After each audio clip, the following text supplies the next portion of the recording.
용서의 용기라는 제목으로 하나님 말씀 나누도록 하겠습니다.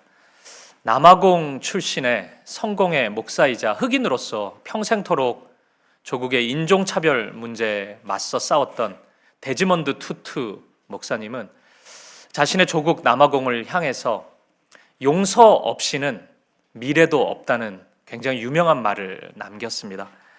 이분은 넬슨 만델라 집권 이후에 남아공의 진실화해위원회 위원장을 맡았는데 이 자리에 오르자마자 흑인과 백인 관계없이 모든 폭력의 가해자들이 자신의 잘못을 인정하고 용서를 구하기만 한다면 용서를 베풀어서 사면하는 것을 첫 번째 정책으로 제안하였습니다. 여러분, 이 정책을 사람들이 어떻게 받아들였을까요? 제가 예상한 대로, 여러분이 예상하는 대로 이분의 방향성에 대해 많은 분들이 저항하였습니다. 이런 정책은 오히려 피해자들의 마음을 더욱 아프게 한다는 이유였습니다. 피해자들을 향해서 어떻게 해서든지 가해자들을 빨리 용서해라, 마치 다그치는 것처럼 느껴지기 때문에 피해자들의 아픔과 고통을 충분히 헤아리지 못하는 성급한 정책이라는 의견이 너무 많았습니다. 참 어렵죠. 용서라는 것은 아름다운 가치인 것이 분명한데 이분들의 주장 생각해보면 상당히 일리가 있지 않습니까? 제3자가 쉽게 용서를 언급하면 그만큼 피해자들의 마음은 더 아플 수밖에 없고 찢어질 수밖에 없다는 것을 우리는 이런저런 상황 속에서 많이 경험하고 있습니다. 2015년 6월 17일에 미국 사우스캐롤라이나 주 찰스턴시에 위치한 흑인교회에서 총기 난사 사건이 일어난 적이 있습니다. 범인은 21세의 딜런 루프라는 백인 청년이었어요. 이 청년이 체포된 이후에 이런 얘기를 합니다. 인종 전쟁을 시작할 목적으로 이 범행을 저질렀다, 이렇게 자백합니다. 근데 이 청년의 고백도 참 놀라운데 그 다음의 이야기들이 더 충격적입니다. 9명의 사망자가 발생했는데 이 사망자의 유족들이 저격범인 딜런 루프에게 우리는 당신을 용서합니다, 이렇게 공개적으로 선언했기 때문입니다. 이 메시지는 미국 사회에 용서가 무엇인지에 대한 진지한 토론을 불러일으켰습니다. 흥미로운 점은 우리의 예상대로 많은 이들이 용서의 아름다움을 찬양하고 이야기했지만 만만치 않은 많은 분들이 용서를 반대하는 의견을 피력했다는 것입니다. 이 사건이 일어났을 당시에 미국의 유명한 신문인 워싱턴 포스트지에는 용서를 반대하는 입장에서 이런 논평이 실렸습니다. 제가 한 부분만을 읽어드리도록 하겠습니다. 우리말로 읽어드릴게요. 미국에 있는 흑인은 백인 인종 차별주의자들을 용서하지 말아야 한다. 흑인의 용서를 당연시하고 칭송하면 결국 백인만 보호받는다. 그만큼 백인은 인종차별의 폭력이 야기하는 피해를 부정하기가 쉬워진다. 우리의 끊임없는 용서는 공격과 학대의 악순환을 지속시킬 뿐이다. 또한 성급히 용서하기 시작하면 가해자의 불의한 행동에 책임을 물을 수 없게 된다. 자꾸 용서 이야기하기 시작하면 가해자는 더 쉽게 범죄를 저지르게 된다는 논리입니다. 충분히 설득력 있는 주장 아닙니까? 그래서 당시 또 어떤 언론에서는 이렇게 쉽게 용서하라고 외치는 일종의 용서의 남용이 기독교 신앙 때문이라고 얘기하기도 했습니다. 이 사설의 제목이 To Hell with Forgiveness Culture였습니다. 용서 문화는 지옥에 나가라, 이런 제목이었어요. 이러한 오늘날의 문화가 정말 팽배합니다. 미국 사회도 그렇고 우리나라에도 크게 다를 바 없는 것 같아요. 그래서 너무나 많은 분들이 용서라는 단어를 굉장히 부정적인 것으로 취급합니다. 굉장히 미련하고 생각 없는 행동이고 누군가가 나에게 용서를 요구한다면 부당한 요청으로 취급하는 경향이 굉장히 많은 것 같습니다. 저는 용서가 무척 어렵다는 것에 전적으로 동의합니다. 왜냐하면 저도 용서가 쉽지 않기 때문입니다. 누군가를 용서한다는 것은 자연스러운 일이 아니라는 것을 제가 자주 경험합니다. 사실 지금도 그래요. 작게는 좀 사소한 일이기는 하지만 저는 축구 대표팀 감독인 위르겐 클리스만을 용서하지 못하고 있습니다. 어떻게 손흥민을 데리고 요르단한테 질 수가 있단 말입니까? 이제 제가 아시안컵이 끝났으니까 다음 주쯤에 용서할 생각인데 이게 마음이 쉽지가 않더라고요. 근데 크게는 하나님의 말씀을 대적하는 어떤 위정자들을 만날 때 또는 영향력 있는 사람들을 만날 때 쉽게 분노가 일어나요. 그리고 그를 용납한다는 것이 굉장히 어려운 일이구나, 이것을 제가 자주 경험합니다. 하지만 여러분, 이런 현실적인 문제에도 불구하고 용서는 정말 쉬운 일이 아니거든요. 그런 어려움에도 불구하고 성경은 끊임없이 용서를 말씀하고 있습니다. 성경의 한 중심에 용서가 자리하고 있어요. 복음의 중심에 용서가 자리하고 있습니다. 그리고 오늘 본문의 말씀도 용서에 대한 말씀입니다. 어느 기사를 보니까 가장 가까운 이들을 향한 분노가 가장 많이 일어나는 날이 명절이래요. 아이러니하죠. 가족들 간에, 형제들 간에 사랑과 우애를 확인해야 될 그날에 오히려 더 분노하고 오히려 싸움과 갈등이 더 많이 일어난다는 것입니다. 설 명절을 지나고 있는데 여러분의 명절은 안녕하셨습니까? 평안하십니까? 저는 오늘 우리에게 주어진 이 말씀을 통해 용서와 화해의 은혜를 우리가 경험할 수 있기를 바랍니다. 저와 여러분의 삶에, 가정에, 이 교회에 하나님이 허락해 주시는, 하나님이 원하시는 용서와 화해가 강같이 흘러갈 수 있기를, 그 은혜를 우리가 풍성히 경험할 수 있기를 주님의 은혜, 주님의 사랑으로 간절히 축복드립니다. 먼저 오늘 본문의 말씀을 이해하기 위해서 배경 이야기를 좀 해야 될 것 같습니다. 오늘 본문인 빌레몬서는 편지입니다. 이 고대에서의 편지는 멀리 있는 사람과 의사소통을 할 수 있는 유일한 수단이었습니다. 오늘날에는 이메일을 보낸다든지 SNS를 통해서 아무리 멀리 있어도 쉽게 대화를 나눌 수 있지만 고대에는 그런 방법이 없었기 때문에 편지밖에 없었습니다. 고대의 편지와 오늘날 SNS, 이메일 이것과의 가장 큰 차이는, 고대의 편지는 내가 그 편지를 발송한다고 해서 즉각적으로 그 사람이 읽을 수 없다는 거죠.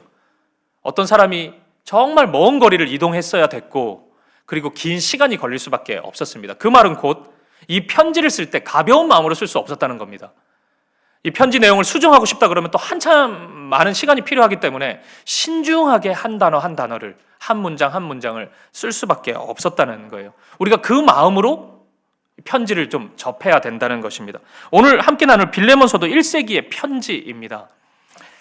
사도 바울이 감옥에서 썼다 그래서 옥중서신이라고 불리는 그런 말씀입니다. 에베소서, 빌립보서, 골로새서와 함께 옥중서신 중에 한 권입니다. 오늘 본문인 빌레몬서라는 편지를 가장 먼저 받게 된 사람은, 수신자는 빌레몬입니다. 이 사람은 사도 바울이 에베소에 있는 두란노 서원에서 하나님의 말씀을 가르칠 때 제자로서 말씀을 배웠던 사람입니다. 복음을 접하고 자신의 고향인 골로새로 가서 가정교회를 이루면서 목회를 하고 있었던 사람입니다. 이 사람에게 몇 명의 노예가 있었던 것 같아요. 그것은 당시에 노예제도가 있었던 문화니까 그렇게 이해하면 될 것 같습니다. 그리고 그 노예 중에, 종들 중에는 오늘 본문에 나오는 오네시모라는 인물도 있었습니다. 어느 날이었어요. 집에는 아무도 없고 오직 그 집의 종인 오네시모만이 집을 지키고 있었습니다. 오네시모의 마음에 이상한 마음이 스며들기 시작해요. 그리고 집 안으로 들어갑니다. 이곳저곳을 열어보고 들추어 보더니 이 집 주인인 빌레몬이 소유하고 있었던 금, 은, 보화를 발견하게 됩니다. 그리고 그것을 가방에 다 담아서 도망치게 돼요. 멀리 도망칩니다. 그리고 이른 곳이 로마였습니다. 골로새에서 로마, 우리가 보면 얼마나 멀지? 이렇게 좀 생각이 빨리 안 들지만 2,400km입니다. 그러니까 서울, 부산 거리의 6배예요. 이 말은 뭐예요? 아무도 자신을 모르는 곳, 아무도 알아보지 못하는 먼 곳으로 갔다는 겁니다. 그곳에서 이 훔친 금은 보화를 가지고 흥청망청 돈을 쓰면서 살기 시작합니다. 로마가 줄 수 있는 모든 향락을 다 누리기 시작해요. 여러분, 이 삶이 오래 갔겠습니까? 우리가 자기 돈 쓰면은 이렇게 오래 가는데 남의 돈 쓰면 금방 탕진하잖아요. 이 오네시모도 모든 돈을 다 소진하고 맙니다. 머나먼 이국 땅에서 이제 비참한 신세로 살아가기 시작해요. 하루 벌어서 하루 먹고 사는 신세로 전락하고 맙니다. 아마 마음속에는 빌레몬 목사님도 생각나고 빌레몬의 집이 많이 그리웠겠죠. 하지만 다시 돌아갈 수는 없었습니다. 그러던 중에 어떤 사람으로부터 바울에 대한 이야기를 듣게 됩니다. 바울 선생님을 만나면 인생의 참된 의미와 목적을 발견하게 된다. 이런 얘기를 듣게 돼요. 그러자 오네시모의 마음에 바울을 만나고 싶은 열망이 생깁니다. 그의 마음속에는 단 하나밖에 없었어요. 바울을 만나야 되겠다. 바울을 찾아야 되겠다. 그 마음으로 모든 수단과 방법을 동원해서 바울을 찾기 시작합니다. 그리고 바울이 갇혀 있었던 감옥에 이르게 돼요. 말씀드린 것처럼 바울은 지금 감옥에 있습니다. 바울이 왜 감옥에 갔는지는 설명이 좀 길기 때문에 우리 사도행전 말씀 살펴볼 때 제가 알려드리도록 하겠습니다. 근데 당시 바울이 갇혀있던 감옥은 오늘날 우리가 생각하는 감옥과는 좀 달라요. 가택연금 상태였습니다. 그래서 비록 로마로부터 어떤 생필품을 제공받지 못했고 집 밖으로 한 걸음도 나아갈 수는 없었지만 찾아오는 사람을 만날 수는 있었어요. 그러니까 오네시모가 여기에 찾아오게 됐고 이제 오네시모와 바울은 함께 생활하기 시작한 것입니다. 바울은 자신을 찾아온 오네시모에게 분명히 복음의 말씀을 전했을 것입니다. 죄로 말미암아 죽음의 삶을 살 수밖에 없는 모든 인생들의 삶에 대해서 얘기해 주었을 것입니다. 그 죽음의 증상으로 미움, 다툼, 시기, 질투, 어떤 욕망 이런 것으로 비참한 인생을 끝없이 살아갈 수밖에 없는 인생에 대해서 바울은 아마 얘기해 주었을 것입니다. 그 어떤 것도 그 절망에서 우리 인생을 건져낼 수 없지만 구원해 줄 수 없지만 오직 우리를 대신해서 우리를 위해서 십자가에 죽으신 예수 그리스도만이 참된 구원자이심을 바울은 소개했을 것입니다. 오네시모는 그 복음의 이야기를 하나하나 듣고 그 복음을 받아들입니다. 예수를 나의 구세주로 주님으로 영접합니다. 오네시모는 변화된 것입니다. 그리스도인이 된 겁니다. 복음이 오네시모의 인생을 바꾸었고 오네시모는 새 삶을 살기 시작한 것입니다. 아마도 오네시모는 바울과 함께 성경을 공부하면서 나에게 주어진 앞으로의 삶은 나는 예수님을 닮은 삶을 살겠노라고 다짐하고 또 다짐했을 것입니다. 그리고 가택연금 중이든 바울을 도우면서 아마 아버지와 아들과 같은 관계로 깊은 믿음의 우정과 사귐을 나누면서 일정 시간을 보냈을 것입니다. 그러던 어느 날 바울과 오네시모가 대화를 나눌 때였습니다. 오네시모가 이야기를 해요. 바울 선생님께 꼭 들어야 될 이야기가 있습니다. 그게 뭐야? 저는 사실 소아시아에 있는 골로새라는 지방에서 살았던 사람입니다. 바울이 놀랐겠죠. 골로새를 알잖아요. 골로새 출신 사람을 아니까. 골로새 나도 거기 아는 사람이 있는데 거기에 빌레몬이라는 목사님이 있습니다. 바울이 더 놀랐겠죠. 빌레몬? 내 제자다, 그 사람. 두란노 서원에서 내가 말씀을 가르쳤던 사람이야. 선생님, 사실 저는 빌레몬의 종이었습니다. 그런데 그 집에서 온갖 금은보화를 다 훔쳐다가 제가 도망쳐 왔습니다. 그 돈 다 쓰고 흥청망청 다 쓰고 비참한 신세대여서 결국 제가 선생님을 만나게 된 겁니다. 제가 로마에 있게 된 이유, 선생님을 만나게 된 이유가 바로 그것입니다. 이렇게 고백합니다. 아마 약간의 침묵이 흘렀을 것입니다. 모두들 들어보셨겠지만 1세기 당시 이 노예가 종이 주인에게 상의도 없이 도망쳐 갔다가 붙잡히게 되면 십자가 처형을 당했습니다. 그게 로마의 법이었어요. 근데 그게 이제 주인이 내가 그래도 종을 사랑하니까 좀 용서해 줘야지 해도 그렇게 용서해 줄 수는 없었어요. 왜냐하면 다른 주인들이 그것을 허락해 주지 않았습니다. 본보기로 삼고 싶었거든요. 한 명의 노예가 탈출하다가 잡혀가지고 십자가에 달려 있으면 모든 노예들이 그거 다 볼 거 아닙니까? 근데 절대 도망치지 말아야 되겠구나, 이런 생각을 가지도록 했어요. 그러니까 굉장히 비참한 죽음인 것입니다. 이 기록에 보니까 어떤 노예는, 건강한 노예는 십자가에 달렸는데 일주일 동안 죽지 않고 살아 있었다 그래요. 그러니까 거기에 달려 있는 겁니다. 그럼 일주일 동안 노예들이 다 보는 거예요. 절대 도망치지 말아야지, 저렇게 비참하게 죽는구나. 그만큼 잔인한 형벌이었던 것입니다. 바울도 이 사실을 알고 있었어요. 하지만 바울은 다시 오네시모에게 이야기합니다. 오네시모, 하지만 자네는 꼭 골로새로 돌아가야 하네. 왜냐하면 그리스도인이라는 것은 어떤 잘못이 있을 때 그냥 나만 잘못했다고 생각하는 것으로 끝나는 사람이 아니야. 그 사람에게 찾아가서 사죄하고 용서를 구하고 그 사람의 용서 안에서 다시 새로운 삶을 시작하는 것이, 그게 그리스도인이라네.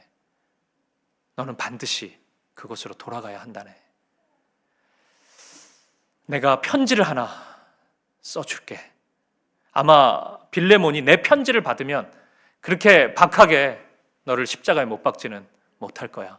내가 이 편지를 믿음의 형제인 두기고를 통해서 같이 보낼 테니까 너는 두기고와 함께 빌레몬의 집에 돌아가도록 하거라. 그렇게 바울이 이야기를 합니다. 아마 오네시모는 많이 당황했겠죠.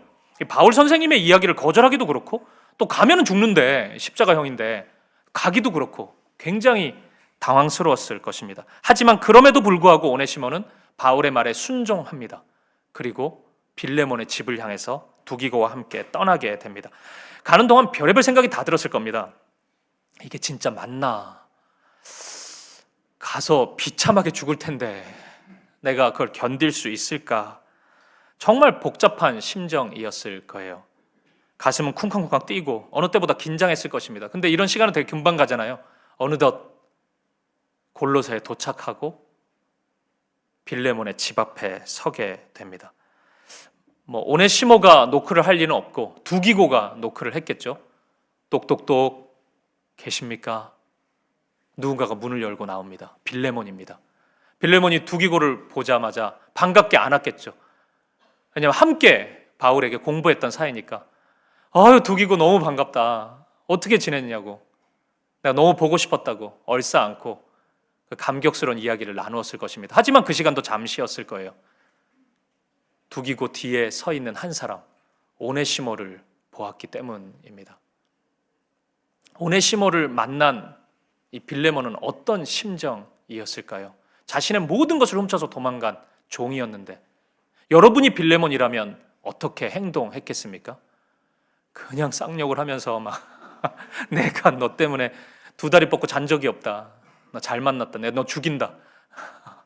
막 이렇게 했을까요? 아마 빌레몬도 그랬을 것 같아요. 빌레몬이라고 아유 반갑다고 샬롬 하면서 뭐 안아줬겠습니까? 저는 그렇게 못했을 거라고 생각합니다. 막 멱살 잡고 죽인다고, 십자가 어딨냐고 막 찾아다니고 그랬을 것 같아요. 아마 그렇게 흥분한 빌레몬을 두기고가 이제 진정시켰을 겁니다. 아유 빌레몬 이 사람아 좀 흥분 자제하고 내가 가지고 온 거 이거 좀 봐라. 바울 선생님이 너를 위해서 편지를 쓰셨어. 그 편지 한번 읽어보고 그리고 화를 내든지 뭐 하든지 그렇게 해라. 그러면서 두기고가 편지를 꺼내서 빌레몬에게 읽어주기 시작합니다. 그 편지를 제가 정말 어렵게 구했습니다. 오늘 설 명절이어가지고 특별히 제가 한번 읽어드리겠습니다.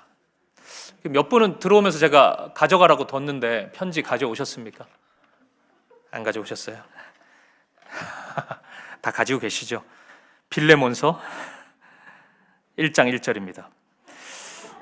그리스도 예수를 위하여 갇힌 자된 바울과 및 형제 디모데는 우리의 사랑을 받는 자요 동역자인 빌레몬과 및 자매 아비아와, 아비아는 이 빌레몬의 아내예요. 그러니까 사모님입니다.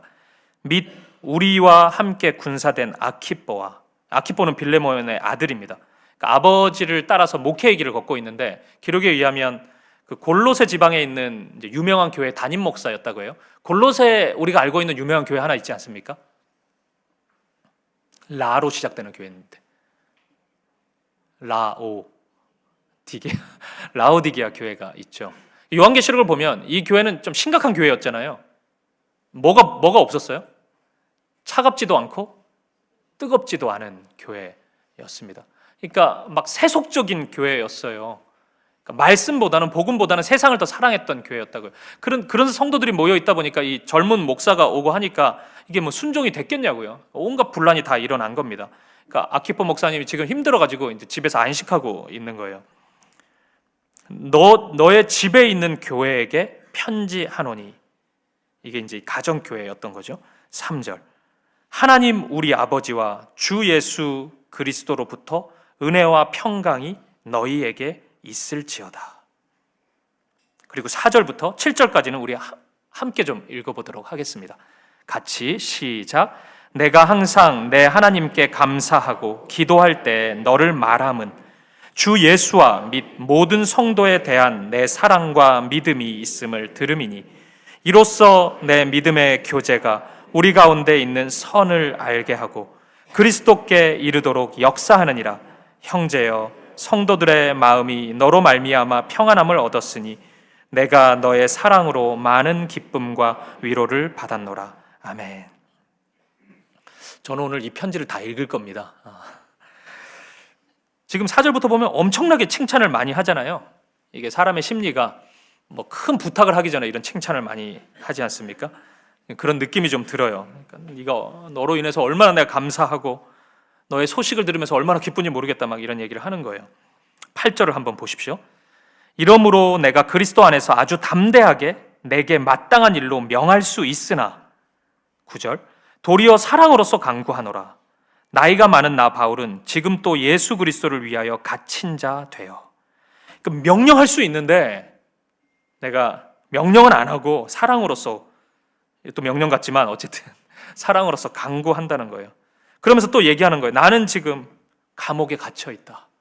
이 얘기도 하는 겁니다. 아마 마음씨 여린 아비아 목사님 막 울었겠죠. 이 상황에서 또 바울 선생님 갇혔냐, 어떻게 맨날 갇히냐, 이분은 막 속상해하면서 울었을 겁니다. 그리고 10절 말씀을 읽는 순간 모두가 얼어붙었을 거예요. 10절을 보십시오. 갇힌 중에서 낳은 아들 오네시모를 위하여 내가 간구하노라.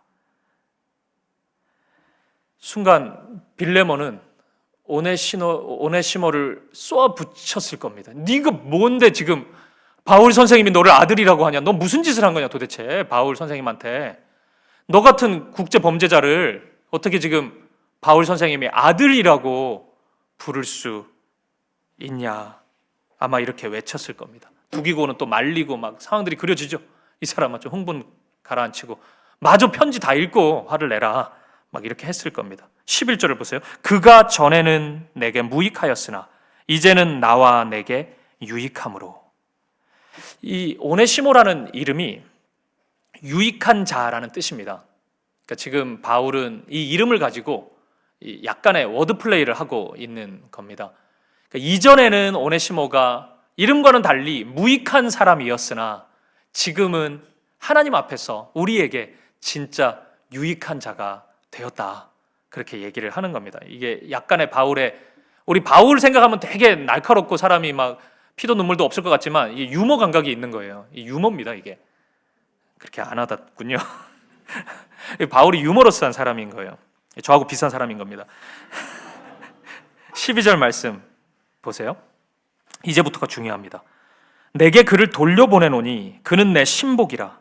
그를 내게 머물러 있게 하여 내 복음을 위하여 갇힌 중에서 내 대신 나를 섬기게 하고자 하나 다만 내 승낙이 없이는 내가 아무것도 하기를 원하지 아니하노니 이는 너의 선한 일이 억지같이 되지 아니하고 자의로 되게 하려 함이라. 아마 그가 잠시 떠나게 된 것은 너로 하여금 그를 영원히 두게 함이리니 16절 이후로는 종과 같이 대하지 아니하고 종 이상으로 곧 사랑받는 형제로 둘 자라. 내게 특별히 그러하거든 하물며 육신과 주 안에서 상관된 내게래야. 이제 오네시모도 하나님을 아버지라고 부르는 하나님의 자녀가 되었다는 것입니다. 그 말은 곧 우리의 형제가 되었다는 거죠. 우리의 형제가 되었다는 거예요. 그런 사람이 되었다. 17절을 보십시오. 그러므로 네가 나를 동역자로 알진대 그를 영접하기를 내게 하듯 하고. 그렇기 때문에 나 바울이 너네 집에 가면은 네가 하는 행동이 있을 거 아니냐. 그런 행동을 오네시모에게 해라. 그렇게 말하고 있어요. 18절 그가 만일 내게 불의를 하였거나 내게 빚진 것이 있으면 그것을 내 앞으로 계산하라. 오네시모가 지금 빚이 있다면 있잖아요. 이거 엄청 큰 빚이 있잖아요. 지금 다 가지고 도망갔으니까. 바울 나에게 돌려라. 오네시모가 한 잘못을 나의 잘못으로 생각하고 그렇게 여겨라. 내가 다 갚겠다. 그렇게 말합니다. 19절 나 바울이 친필로 쓰노니 내가 갚으려니와 네가 이외에 내 자신이 내게 빚진 것은 내가 말하지 아니하노라. 네. 이 바울의 자신감이 있잖아요. 네가 나한테 엄청 감사한 게 많을 텐데 내가 그것까지 다 따지지는 않겠다. 사랑의 빚을 묻지는 않겠다. 나에게 감사한 마음, 나를 존경하는 마음, 사랑하는 마음이 있다면 그 마음을 다 오네시모에게 흘려 보내주라고 그렇게 말하고 있습니다. 20절입니다. 오 형제여, 나로 주 안에서 너로 말미암아 기쁨을 얻게 하고 내 마음이 그리스도 안에서 평안하게 하라. 내 마음을 평안하게 만들어주라는 거죠. 나는 네가 순종할 것을 확신함으로 내게 썼노니 내가 내게 말한 것보다 더 행할 줄을 아노라. 반드시 그렇게 할 줄로 믿는다. 더 할 줄로 나는 믿는다. 이거 꼼짝 못하는 언어인데 그렇게 얘기합니다. 22절 더 재밌습니다. 이 표현은 오직 너는 나를 위하여 숙소를 마련하라. 너희 기도로 내가 너희에게 나아갈 수 있기를 바라노라. 무슨 의미겠어요? 내가 한번 가서 보겠다는 거잖아요. 숙소 준비해놔라. 나 언제든지 갈 수 있으니까 내가 그렇게 했는지 안 했는지 내가 보겠다. 확인해 보겠다. 그렇게 말하고 있습니다. 여러분, 이 편지를 읽은 빌레몬의 마음이 어땠을까요? 지금 바울의 편지 안에는 바울이 복음을 설명할 때 사용했던 언어들로 가득합니다. 바울은 예수님의 사랑과 용서를 이 노예가 해방되는 그 상황 속에서 그 언어로 표현하거든요. 당시에는 노예들이 이렇게 한 사람이 있어요. 그럼 그 사람마다 값이 있단 말이에요. 그 사람이 그 집에서 노예에서 해방되려면 그 값을 지불하면 돼요. 그러면 그 사람을 사올 수 있었습니다. 노예를. 이제 그렇게 노예 해방이 일어나는 거죠. 이제 그것을 바울은 예수님의 십자가 사랑으로 얘기한 거예요. 우리가 죄의 노예였는데, 그래서 종노릇하면서 거기서 살았는데 그 죄의 값이 뭐냐면 죽음이거든요. 죄의 삭슨 사망이잖아요. 그러니까 예수님이 우리를 대신해서 십자가에 죽으심으로 그 값을 대신 지불하셨다는 거예요. 그래서 우리가 죄에서 해방되었다는 겁니다. 자유함을 얻게 되었다는 거예요. 이게 로마서에 계속 반복해서 나오는 이 복음을 설명하는 바울의 언어인 것입니다. 그러니까 바울이 지금 그 얘기를 계속했는데 이 편지에도 그 언어들이 나오고 있는 거예요. 빌레몬은 아마 이 빌레몬서를 읽으면서 빚, 대신 갚음 이런 단어들이 계속 나올 때마다 바울이 가르쳐준 예수 그리스도의 복음을 떠올렸을 것입니다. 아, 내가 빚진 자였는데 주님께 나를 용서해 주셨는데 그 생각이 떠오르지 않을 수 없는 거예요. 계속 빚에 대한 대신 갚음에 대한 이야기를 하기 때문입니다. 동시에 아마도 예수님의 말씀도 떠올렸을 것입니다. 예수님이 이 용서와 빚 갚음에 대한 아주 유명한 이야기를 하신 적이 있거든요. 1만 달란트 비유 기억하시죠? 어떤 사람이 1만 달란트를 빚졌는데 이게 7조예요. 우리나라 돈으로 7조를 빚졌는데 어느 이유에서인지 모르겠는데 탕감을 받게 돼요. 용서를 받게 됩니다. 7조 용서를 받게 돼요. 근데 집에 가다가 이 사람이 100데나리온 빚진 자를 만나게 됩니다. 700만 원 정도가 돼요. 근데 이것을 용서를 안 해줘요. 그리고 이 사람을 감옥에 보내버립니다. 예수님이 이 사람을 가리켜서 악한 사람이라고 얘기해요. 그러니까 이게 700만 원 이야기만 있으면 악하지 않죠. 700만 원이 어디에 이름입니까? 그거 어떻게 용서해줘요? 근데 좀 전에 7조 용서 받았잖아요. 그러면 할 수 있잖아요. 700만 원. 그러니까 예수님이 이 빚 탕감에 대해서 예수님이 용서를 설명해 주신 적이 있단 말이에요. 아마도 빌레몬은 이 말씀도 떠올랐을 것입니다. 이 빌레몬서를 읽으면서 주님을 처음 만났을 때의 그 감격, 주님이 나를 어떻게 용납하시고 이해하시고 받아들여 주셨는지 그 사랑, 그 용서, 그 은혜를 떠올렸을 것입니다. 그러자 갑자기 빌레몬의 눈에 오네시모가 들어오기 시작했을 것입니다. 하나님의 말씀, 이 편지를 읽기 전에는 오네시모는 그냥 도둑입니다. 내가 때려잡아 죽일 놈이라고요. 내 원수라고요. 국제 도둑입니다, 이 사람은. 근데 하나님의 말씀이 들어오자, 편지를 읽게 되자 오네시모가 하나님의 형상으로 보이기 시작했을 것입니다. 하나님의 자녀로 보이기 시작했을 것이고 나의 형제로 보이기 시작했을 것입니다. 그리고 뒤에서 숨죽인 채 고개를 숙이면서 흐느끼고 있는 오네시모를 향해서 빌레몬은 말을 시작했을 것입니다. 오네시모, 먼 길 오느라고 너무 수고 많았지. 네 방이 그대로 저기에 있다. 방에 가서 좀 쉬고 내일부터 이제 너의 일을 똑같이 시작하도록 해라. 빌레몬이 그렇게 이야기했을 것입니다. 아마 이 모습을 본 아비야 사모님은 더 소리를 쳤겠죠. 그게 무슨 소리냐? 지금 분명히 바울 선생님이 나와 같이 오네시모를 대하라 그랬는데 여보 어떻게 저 방에 가서 묵으라고 하냐고, 안방을 내줘야 된다, 이렇게 아마 안방을 내줬을 거예요. 아마 아비야 사모님이 얘기했겠죠. 오네시모야, 이제 네가 쓸 방이 여기다. 이제 너는 여기서 생활할 거다. 그리고 내가 너에게 한 번도 이런 말 한 적이 없는데 뭐 먹고 싶은 거 없니? 만두 시켜줄까? 이렇게 아마 얘기를 했을 겁니다. 사랑하는 여러분, 지금 주인이 노예에게 이런 대우를 하고 있는 거예요. 오네시모는 아마도 십자가 형벌을 예상하고 이곳에 왔을 것입니다. 아마 각오했겠죠. 내가 이렇게 죽겠구나.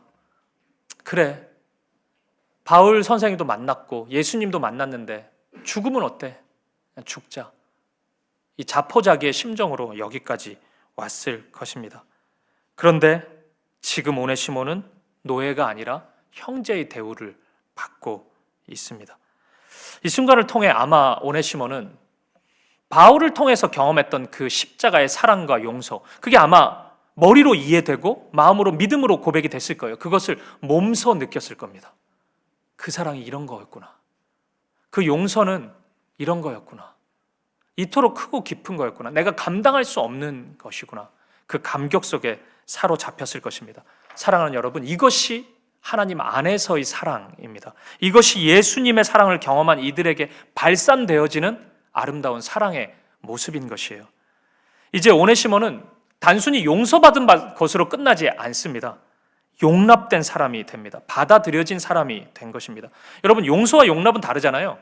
용서는 멀리 있어도 그냥 내 그 잘못 이제 얘기 안 할게 이렇게 할 수 있지만, 용납은 있는 모습 그대로 다시 그 자리로 초청하는 거잖아요. 받아들여 주는 거잖아요. 이것은 완전히 다른 이야기입니다. 제가 결혼 전에 그 처가에 이제 아내의 남자친구의 자격으로 인사를 갈 때 저는 제가 어떤 모습이었겠어요? 완전히 숨죽인 채 있지 않았겠습니까? 무슨 신문 당하듯이 이렇게 묻는 말에만 대답하고 그냥 그랬다. 왜냐하면 제가 아직 받아들여진 사람이 아니기 때문에. 제가 뭐 여자친구 집에 가지고 막 냉장고 문 열고 여기는 뭐 음식이 이렇게 맛있는 게 많네 이런 소리 했으면은 이거는 정신 나간 거죠. 이거는 결혼 못했을 거예요. 아마 숨죽인 채 있었다고요. 받아들여진 사람이 아니기 때문에. 하지만 제가 그 집의 사위가 된 순간 받아들여진 사람이 됐잖아요. 저는 지금 완전히 다르거든요. 처가에 갔을 때 자라 그럼 자기도 하고 냉장고 문도 열어요. 제가 어휴 어머님 맛있는 게 많네요 이런 소리도 하고.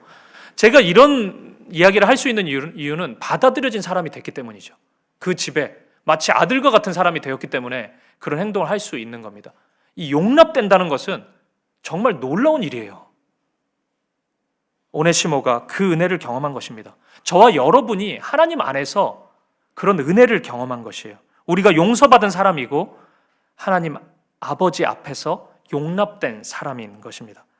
그 결과 우리 또한 용서할 수 있는 사람인 것이고 우리 또한 용납할 수 있는 사람이 된 것입니다. 물론 무척이나 힘든 일인 것은 분명하지만 그 사랑을 우리가 경험했기 때문에 우리는 그 사랑의 삶을 살아갈 수 있는 것입니다. 사랑하는 여러분, 오늘 이 말씀을, 이 편지를 읽으면서 여러분은 어떤 마음이 드세요? 여러분이 혹시 빌레몬의 입장이신 것 같으세요? 그러면 여러분의 오네시모는 누구입니까? 그 원수, 나의 모든 것을 다 앗아간 그 사람, 내가 도무지 용서할 수 없는 그 사람, 그 사람이 누구입니까? 오늘 그를 마음에 품을 수 있겠습니까? 저는 여러분에게 지금 당장 용서하세요. 오늘 예배 끝나는 순간 다 용서하세요. 없었던 일로 하세요. 그렇게 제가 요구하고 싶지는 않습니다. 그건 너무 가혹하죠. 하지만 그 일이 한 번은 일어나야 되는 일임을 기억하십시오. 저와 여러분의 삶에 어떤 경우에는 절대 용서가 없어야 되는 경우가 있겠습니까?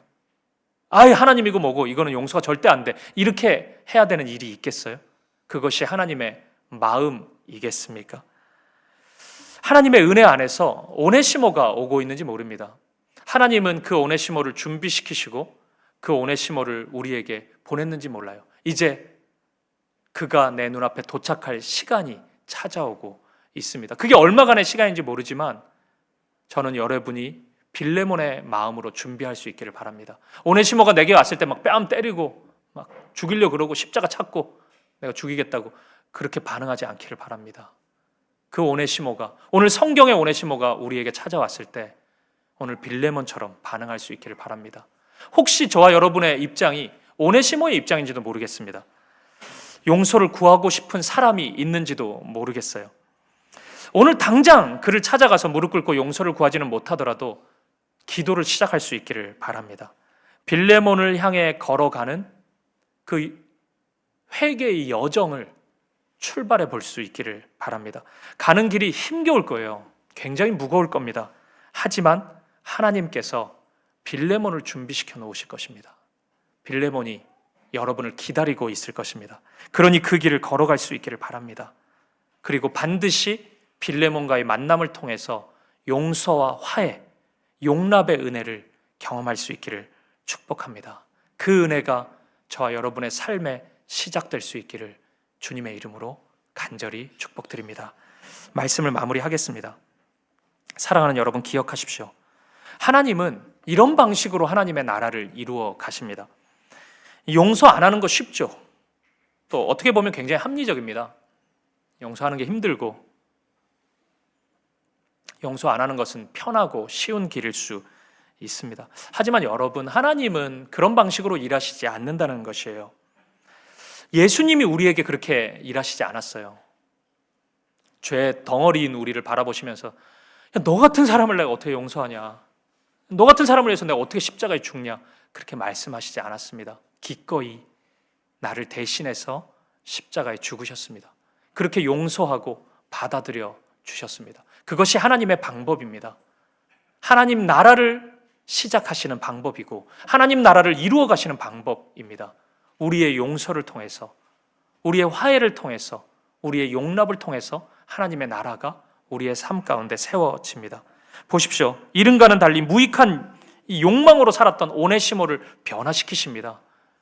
절대 용서할 수 없을 것 같던 이 빌레몬의 마음을 바꾸어 주십니다. 그리고 이들을 통해 이들의 삶을 하나님 나라로 이루어 가십니다. 이들의 가정을 하나님 나라로 만들어 가십니다. 그렇다면 오늘 빌레몬의 이야기는, 오늘 오네시모의 이야기는 오늘 우리의 이야기일 것입니다. 우리가 경험한 하나님의 사랑의 이야기이고 우리가 이 땅에서 이루어 가야 할 하나님의 사명의 이야기일 것입니다. 여러분, 일제강점기 동안에 한국교회를 찾아온 가장 강력한 도전은 신사참배였습니다. 믿음을 지킬 수 있느냐, 신사에 절하느냐, 그것이었어요. 수많은 그리스도인들과 교회가 신사참배 했습니다. 소수만이 그 믿음을 지켰어요. 그게 참 우리의 아픈 역사이죠. 근데 해방을 맞이한 이후에 이제 일제강점기가 끝났어요.